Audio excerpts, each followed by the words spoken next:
Hatred lies at the center of narcissism. It is the primary force that runs their personality. Without hating on others, a narcissist cannot function at all.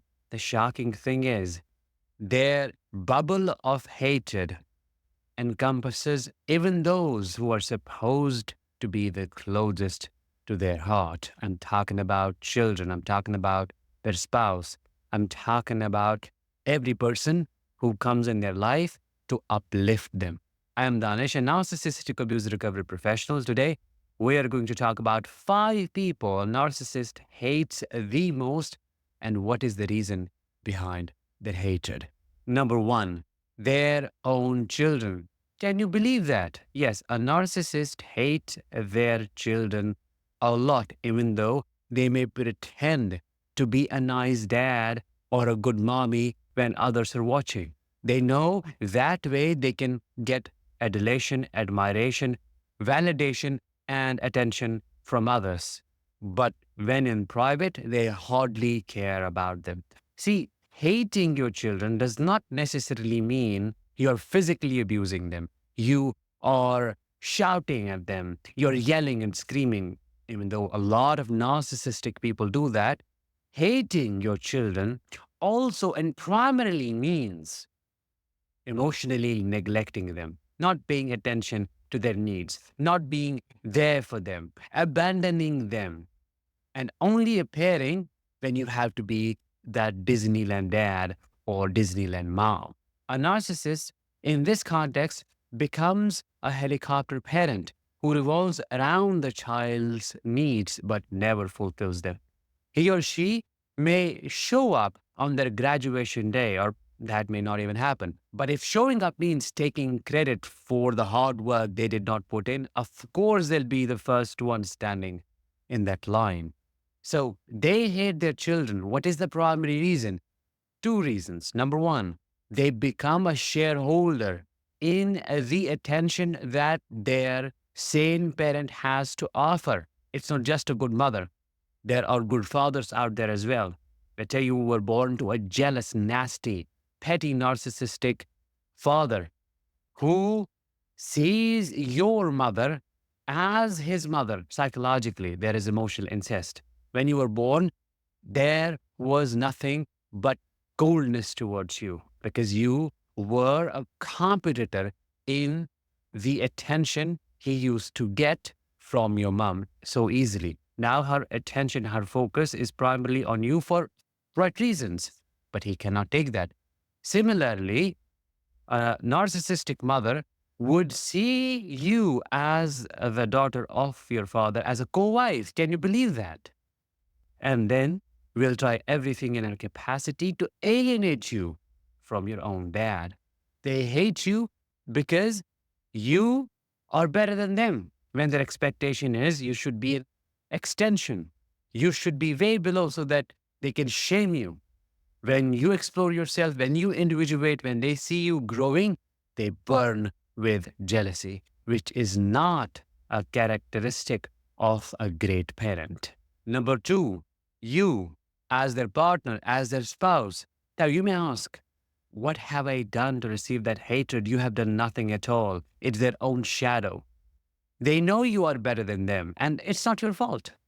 They know you are more influential. And why am I saying it? Because they only target people who are up there in the hierarchy, even though they may go after anybody who can offer them supply. But when it comes to settling down, they choose somebody who is doing better in their life, not to learn from them, not to be inspired, of course not, but to bring them down.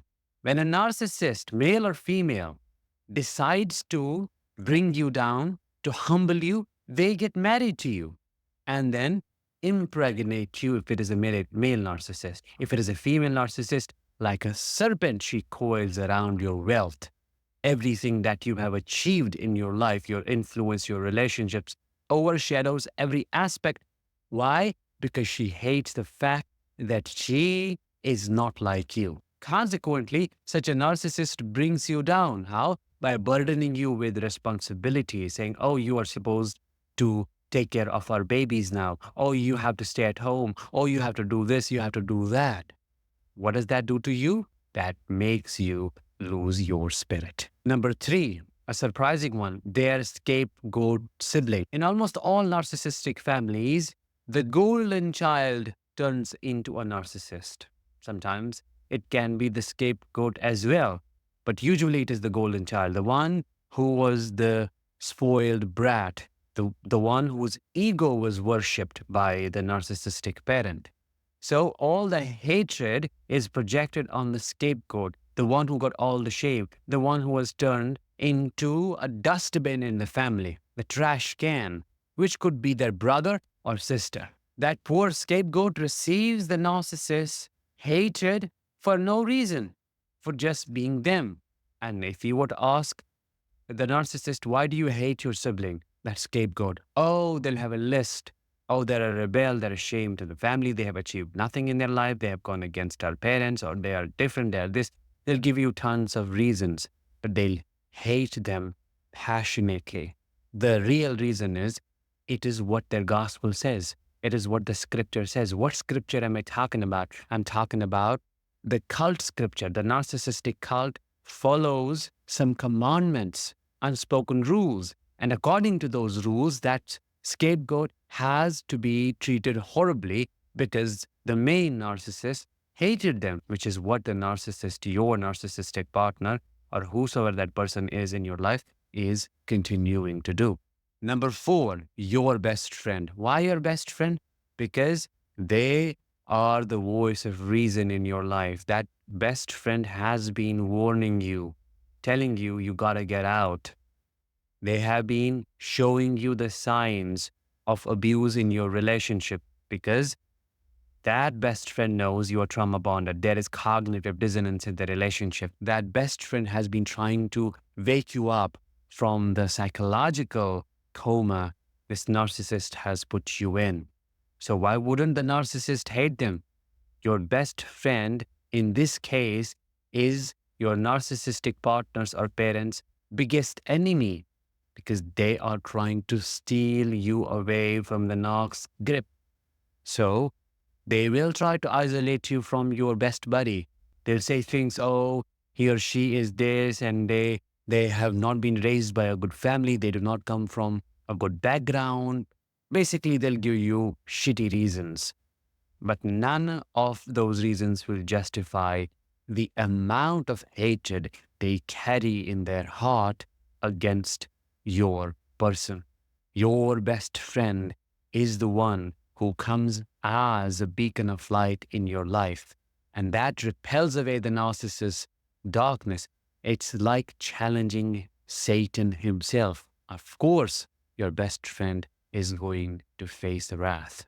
Number five and the last one, your gym instructor. Can you imagine that? Your therapist. Basically, anybody who is helping you to become a better version of yourself.